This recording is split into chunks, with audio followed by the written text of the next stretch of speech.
Bonjour à tous et merci d'être avec nous pour cette méditation. Nous nous efforçons de comprendre, au milieu de tout ce contenu et de la profondeur de la parole de Dieu, les principes qu'il nous a transmis pour équiper les familles, les membres de l'Église, afin que nous ayons une vision claire de ce que dit le Seigneur pour guider nos vies. Et le Cantique des Cantiques nous dépeint la beauté du mariage et ce qu'il permet de vivre. Si vous vous en souvenez, nous avons vu que le mariage est saint, sacré, que c'est quelque chose de spécial qui unit d'une manière particulière un homme et une femme, et que c'est une chose à honorer et à célébrer. Nous avons aussi vu que les expressions de cette union, de cet amour, sont importantes pour avoir un mariage en bonne santé. Et un des aspects les plus délicats du mariage semble parfois être la communication. Deux personnes uniques qui doivent vivre ensemble et se comprendre, qui peuvent avoir deux cultures différentes, des manières de voir la vie différentes, un homme et une femme avec des caractères différents, des éducations différentes. Alors oui, la communication est difficile et souvent la relation en souffre. Alors si nous gérons tout ça avec ce qui nous semble bien à nos yeux, ça ne va pas fonctionner puisqu'on attend que les choses se passent comme on le voudrait. On est centré sur nous-mêmes. C'est ce que nous voulons, ce sont nos envies et nous voulons être le centre d'attention. Si nous tombons dans ces travers, nous ferons du mal à notre mariage. Les femmes demandent souvent de l'attention alors que les époux, eux, demandent plutôt le respect. Peut-être que derrière tout cela se cache un manque de communication. Si seulement nous pouvions être comme cette fiancée du Cantique des Cantiques que l'on voit au chapitre 5 verset 2 et qui même endormie veillait pour entendre la voix de son fiancé. J'étais endormie mais mon cœur veillait. C'est la voix de mon bien-aimé qui frappe. Ouvre-moi ma sœur, mon amie, ma colombe, ma parfaite, car ma tête est couverte de rosée, mes boucles sont pleines de gouttes de la nuit. Elle dormait mais son cœur veillait et elle a entendu la voix de son bien-aimé. Si nous avions aussi ce cœur disposé à écouter et à entendre l'autre, à être attentif, tout serait différent. Si malgré notre égoïsme, nos faiblesses et reconnaissant que notre manière de fonctionner est différente de celle de l'autre, nous nous efforcions à faire attention à lui ou à elle, à être à l'écoute et à avoir ce cœur prêt à tendre l'oreille à tout moment.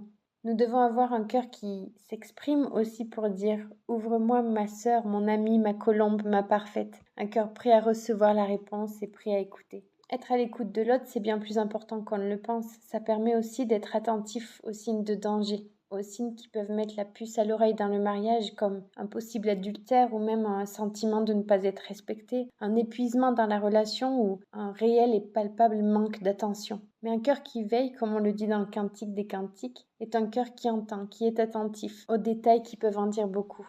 Nous devons véritablement veiller et faire attention à ce qui se passe dans notre couple, aux périodes difficiles, aux moments délicats, le manque de communication, le manque de compréhension, les conflits. Nous devons être conscients et soucieux de la bonne santé de notre relation matrimoniale. Ce que l'on voit dans de nombreux couples, c'est que l'un et l'autre ne sont pas attentifs. Ils ne sont pas attentifs aux besoins de l'autre, à ses mots, mais ils sont plutôt submergés par leurs propres circonstances, leur propre état. Certaines épouses, par exemple, vont avoir la tête pleine et seront focalisées sur l'éducation des enfants ou sur leur travail ou sur leur dépression, leurs angoisses, leurs émotions peut-être. Et elles n'auront pas cette oreille attentive pour voir et identifier les problèmes qui peuvent émerger au sein du couple. Et de même les hommes, que ce soit par leur passion, leur travail, le sport, les situations diverses qui se présentent à eux, les soucis de la vie ou des engagements économiques, ils peuvent aussi passer à côté de ça. Et un cœur non disposé, des oreilles non attentives ne peuvent pas voir les signes et les éléments qui pointent à un éventuel danger, à une souffrance, et ne permet pas d'agir en conséquence. Car si on entend, si on écoute, on peut agir. Pour tous ceux qui m'écoutent, que vous soyez mariés ou non, veillez à être attentifs à ces signes, à ces mots. Car avec le temps, nous pouvons avoir cette tendance à nous endormir, et les conséquences peuvent pourtant être fatales. Tout ça parce que nous n'avons pas fait ce que nous sommes appelés à faire, ce qui nous correspond dans le mariage. Aucun n'est parfait, mais il y a bien des mariages en bonne santé, qui sont sains, dans lesquels il y a une vraie communication et un réel effort pour se garder des mauvaises voies, des dangers qui sont constamment devant nous.